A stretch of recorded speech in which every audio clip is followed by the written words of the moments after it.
Ya, Salam Aleichem di Sem Hamasea.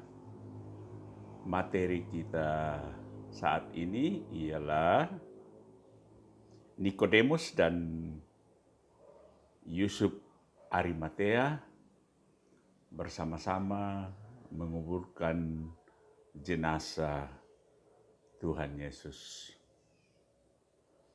Tapi sebelumnya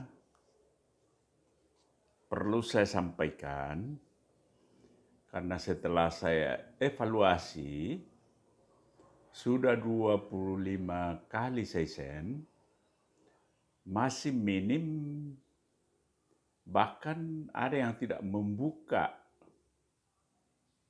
materi yang saya sampaikan. Ya mungkin karena mereka tidak merasa penting. Ya paling tidaklah ya bahwa apa yang saya sampaikan itu bukan pemikiran saya, tetapi itu adalah firman Tuhan. Dan kita harus pahami bahwa mengapa kita harus berapologetika.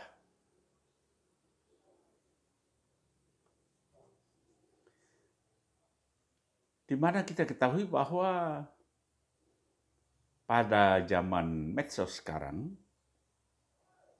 itu semakin gencar kita melihat di berbagai medsos, lewat YouTube, itu banyak menyalahpahami.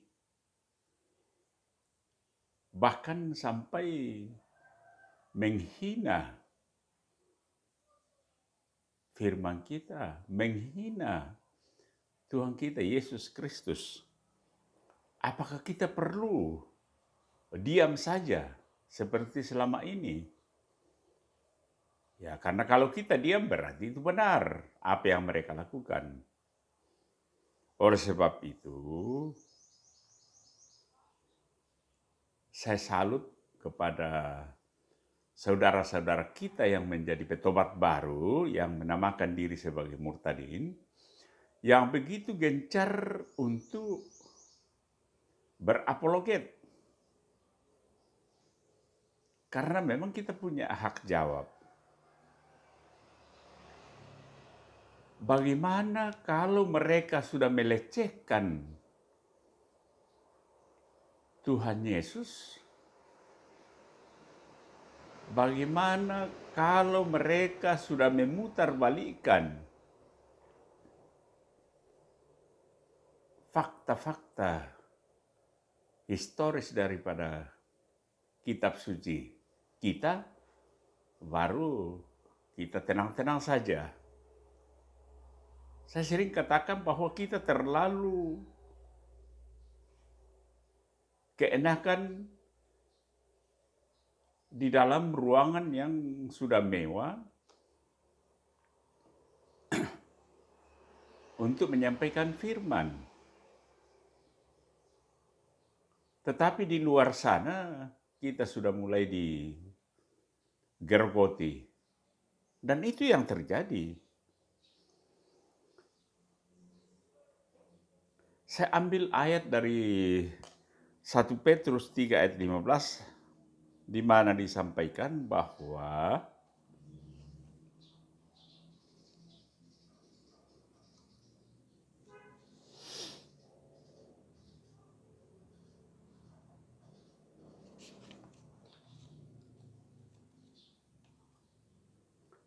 tetapi kuduskanlah Kristus di dalam hatimu sebagai Tuhan.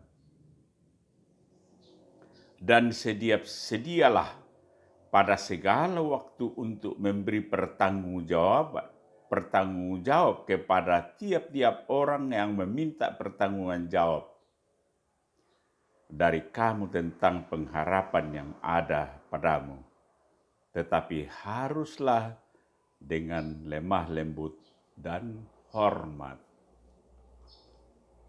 Ini saya kira ayat yang perlu kita pahami baik-baik. Ya, harus kita punya hak jawab. Tetapi dikatakan bahwa kita harus menjawab dengan lemah lembut dan sopan dan hormat, beretika. Jangan justru sampai kita marah-marah karena ya Tuhan kita dilecehkan. Tidak perlu lagi saya sampaikan bahwa sejauh mana mereka melecehkan Tuhan kita. Dan kita evaluasi bahwa para debater-debater, kalau mereka sudah mulai dikalahkan atau sudah tidak dapat menjawab, maka ujung-ujungnya mereka adalah ya melapor ke polisi dengan macam-macam cara. Tapi ya saya kira ya sekarang polisi kita sudah cukup profesional. Kita serahkan sama polisi. Tidak mungkin dia melakukan hal-hal yang sembrono untuk melakukan penyidikan dan seterusnya. Tentunya ya harus ada dasar. Fungsi daripada apologetika itu sendiri ialah, ya saya sudah pernah sampaikan, ialah menjelaskan iman Kristen yang sering disalah mengerti. Ya, pada sesen-sesen yang lalu saya sudah sampaikan, sehingga ada namanya Injil palsu. Ya. Kemudian untuk menolak tuduhan yang salah atau fitnah terhadap iman Kristen. Apakah kita diam saja kalau kita sudah difitnah? Saya katakan tadi, kalau kita diam berarti apa yang mereka sampaikan itu benar. Dan itu kita punya tugas untuk meluruskan. Untuk mempertanggungjawabkan iman Kristen. Ya, saya kira saya sudah bacakan ayatnya tadi.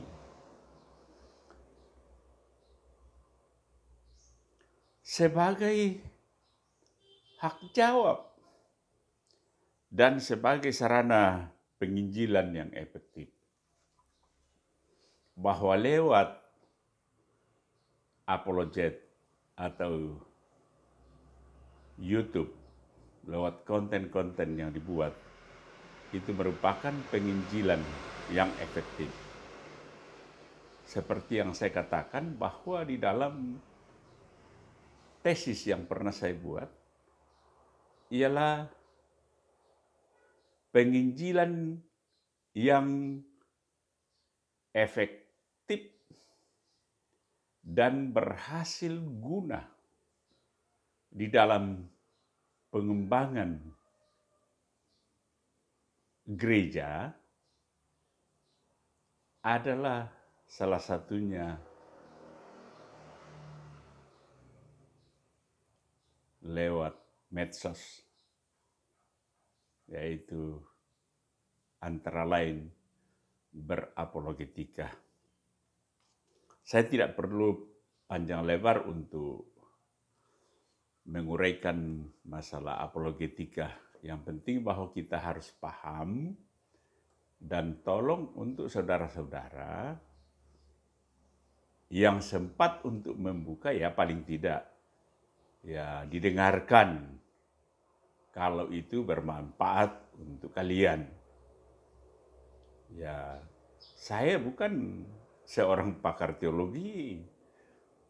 Jabatan saya hanya sebatas seorang penatua dari salah satu gereja yang ada di bawah naungan salah satu sinode yang ada di Indonesia.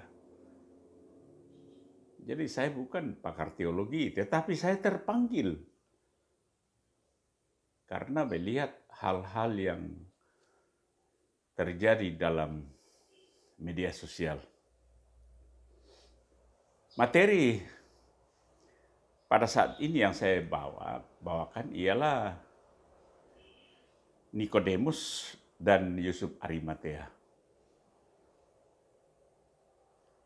Di mana kita ketahui pada waktu Yesus sudah meninggal di atas kayu salib, kedua orang ini dia menghadap ke Pilatus untuk menguburkan jenazah daripada Yesus. Dan kita tahu bahwa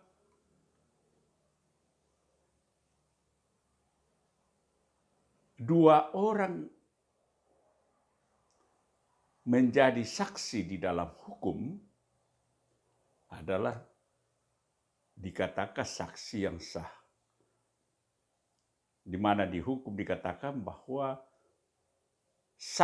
nanti dikatakan saksi kalau paling kurang 2 alat bukti. Ini sudah 2 saksi.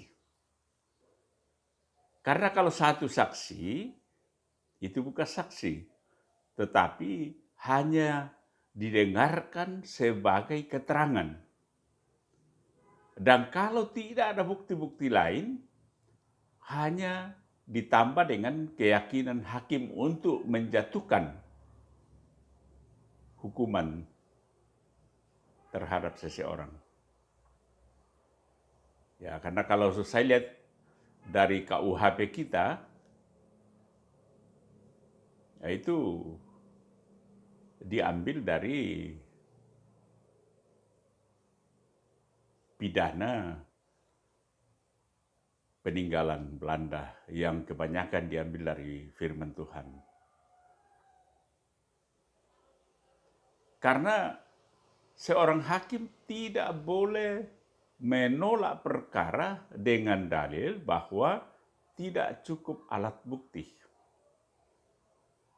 Jadi kalau sudah ada 1, ditambah dengan keyakinan hakim untuk menjatuhkan vonis. Tapi ini itu dalam hukum.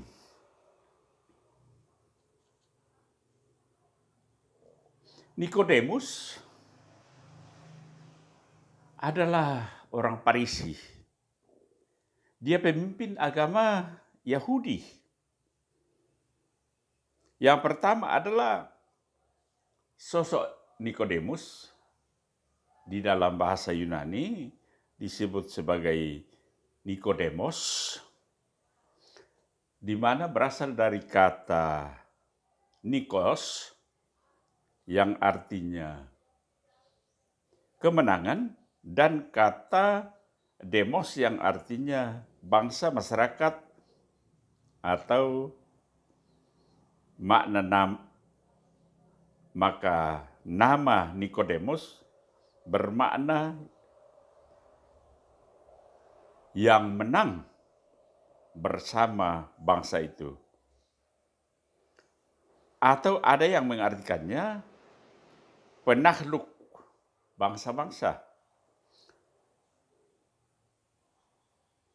Sosok Nikodemus ini menjadi terkenal ketika pada waktu malam dengan diam-diam menemui Yesus Kristus. Bahkan ia adalah seorang Farisi dan pemimpin agama Yahudi. Dia adalah anggota Sanhedrin. Dan itu kita bisa lihat di dalam Yohanes 3 ayat 1 sampai 2.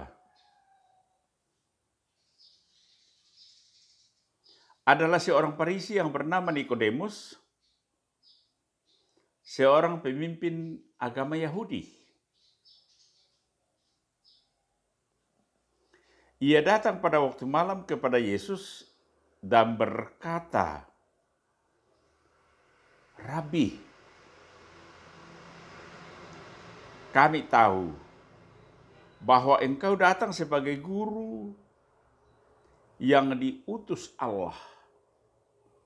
Sebab tidak ada seorang pun yang dapat mengadakan tanda-tanda yang engkau adakan itu jika Allah tidak menyertainya."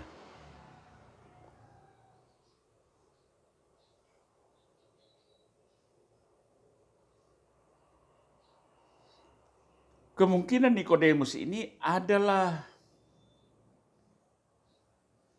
Nahdimon Ben Gurion atau adalah seorang tokoh sejarah Yahudi yang terkenal di mana ia dulu mempunyai tugas sebagai pemimpin doa. Termasuk doa untuk turunnya hujan. Tetapi juga untuk matahari bersinar.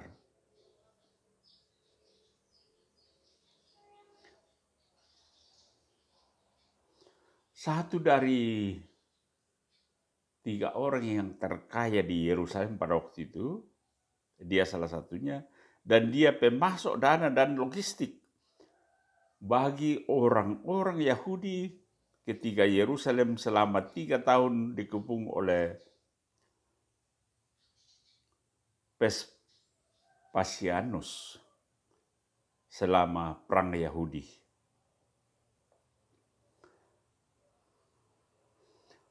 Nama Nahdimon Ben Gurion juga disebutkan di dalam Ketubot, yaitu 65 sampai 67. Sebagai orang kaya raya yang mengadakan pesta pernikahan yang besar untuk putrinya. Dan biaya untuk itu mencapai 1 juta dinar emas. Kita bisa bayangkan pada waktu itu. Namun kemudian ia dicatat sebagai orang yang miskin seiring dengan kejatuhan Yerusalem sekitar tahun 70 Masehi, di mana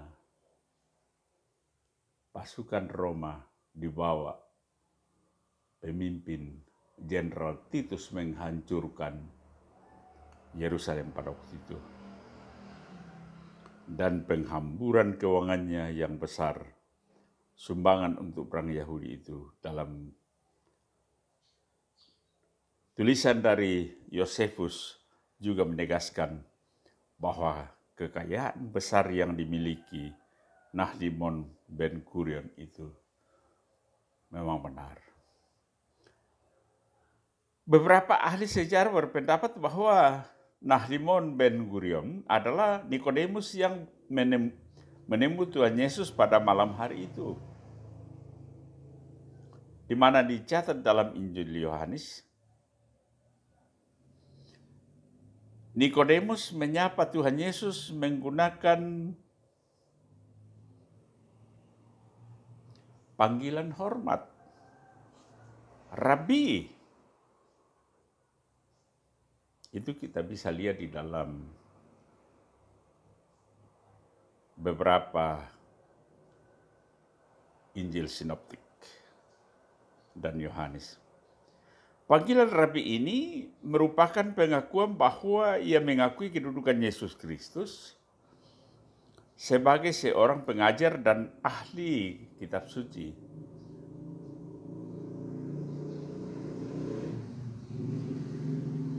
Nikodemus adalah seorang Farisi dan adalah seorang anggota Sanhedrin. Maka tentu saja bahwa pengucapan ini bukan sesuatu yang sembarangan. Ia memiliki dasar untuk memanggil Tuhan Yesus dengan gelar Rabi. Dan memang kenyataannya Alkitab sendiri mencatat di dalam bahwa Tuhan Yesus mengajar di Bait Allah di Yerusalem.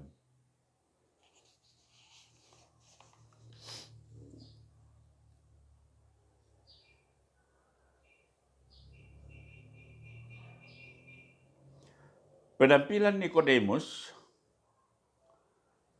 yang kedua di dalam kitab Injil Yohanes 7 ayat 45 sampai 52, yaitu pada peristiwa pengadilan bagi Yesus Kristus sebelum dia disalibkan.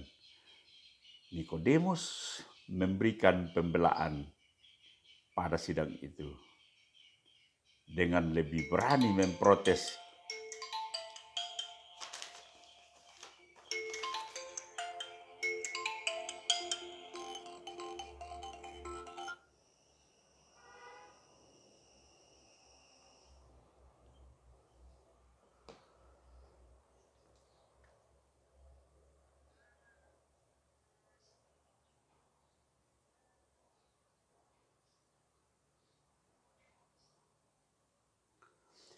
Di mana kita bisa lihat di situ, Yohanes 7 ayat 50 sampai 53. Nikodemus, seorang dari mereka yang dahulu telah datang kepadanya, berkata kepada mereka,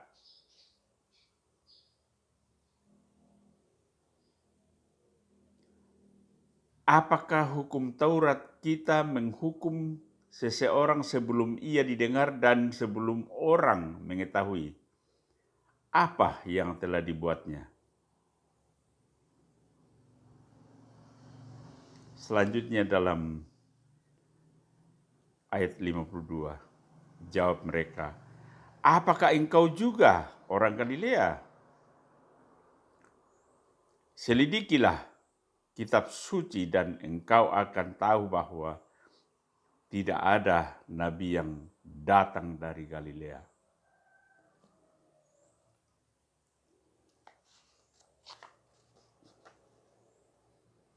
Pada ayat yang ke-53, lalu mereka pulang masing-masing ke rumahnya.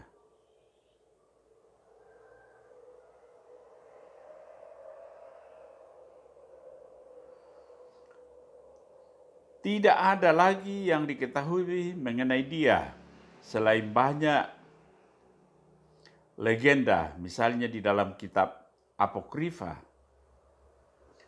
Di dalam Injil Apokrifa itu, Nikodemus disebutkan menjadi penulis. Menurut perkiraan para ahli,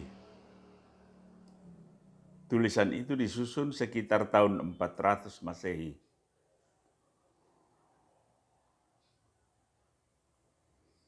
Ya, yang tentu menyatakan bahwa bukan Nikodemus pada zaman Yesus yang menulisnya.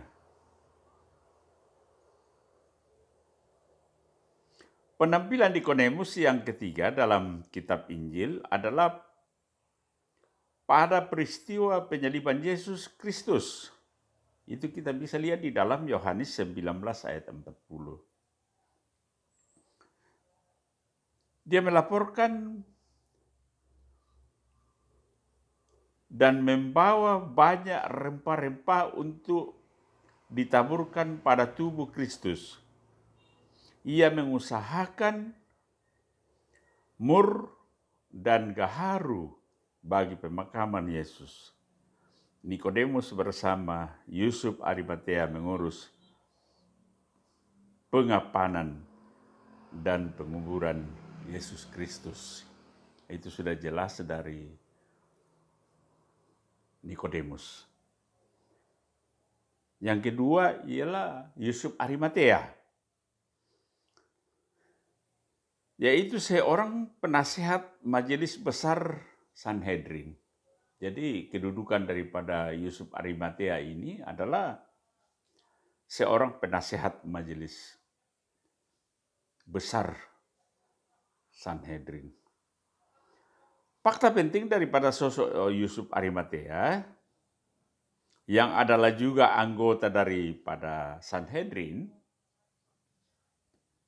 bahwa ia berusaha mendapatkan jenazah Yesus Kristus yang telah mati dari salib dan menempatkan di dalam kuburnya yang baru.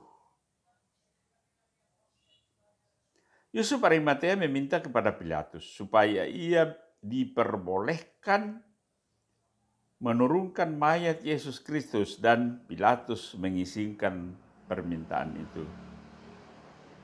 Kita bisa baca dalam beberapa pasal di dalam Matius, Markus, Lukas, dan Yohanes.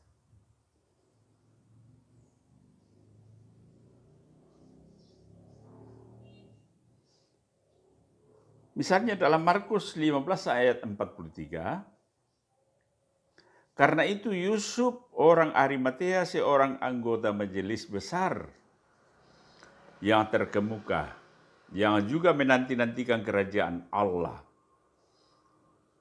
memberanikan diri menghadap Pilatus dan meminta mayat Yesus. Arimatea adalah salah satu kota yang orang Yahudi. Kampung halaman Yusuf ini, di mana di dalam kuburan miliknya jenazah Kristus dibaringkan. Bapak gereja sekaligus sejarawan Eusebius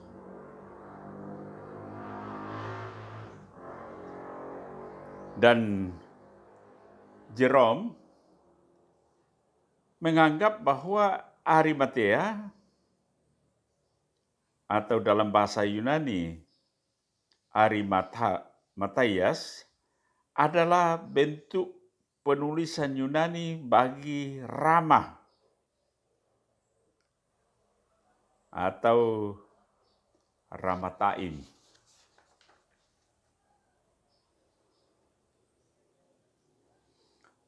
Tempat lahir dari Samuel. Itu kita bisa lihat di dalam 1 Samuel pasal 1 ayat 19. Yang letaknya mungkin sama dengan daerah Samaria, Ratamein. Itu bisa kita lihat di dalam 1 Makabe 11 ayat 34. Di dalam negara Israel modern ini, kota itu adalah Ramataim Sopim. Sebagaimana pendapat dari sejarawan yang lain, misalnya Petrus Komestor, ia mengidentifikasikan bahwa Ramataim Sopim ini sebagai Arimatea. Kota tempat asal Yusuf dari Arimatea, di mana dalam Alkitab bagian Perjanjian Baru.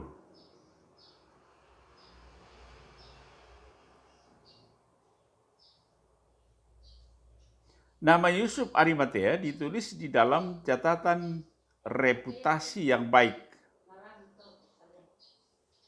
pada keempat kitab Injil. Ialah bahwa Yusuf Arimatea adalah seorang yang kaya. Yusuf Arimatea adalah seorang yang berani. Yusuf Arimatea adalah seorang majelis besar Sanhedrin yang terkemuka. Yusuf Arimatea adalah seorang yang baik dan benar. Seorang murid Yesus Kristus yang tersembunyi dan seorang yang menantikan kerajaan Allah. Nikodemus dan Yusuf Arimatea merempahi dan mengapani Yesus Kristus sesuai adat Yahudi. Penampilan Nikodemus yang terakhir di dalam Yohanes 19 ayat 40 melaporkan, dia membawa banyak rempah-rempah untuk ditaburkan pada tubuh Kristus. Ia mengusahakan mur dan gaharu bagi pemakaman Yesus. Nikodemus bersama Yusuf Arimatea mengurus pengapanan dan penguburan Yesus Kristus. Hal ini penting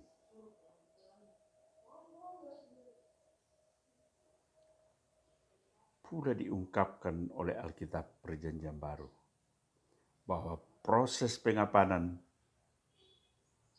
dan perempaan Yesus Kristus tidak dilakukan sembarang oleh orang, tetapi oleh 2 orang pemimpin Yahudi dari majelis agama tertinggi, yaitu Sanhedrin. Kedua ini tidak diragukan pengapanannya dan keseluruhan proses penguburannya berdasarkan adat istiadat Yahudi yang berlaku kala itu.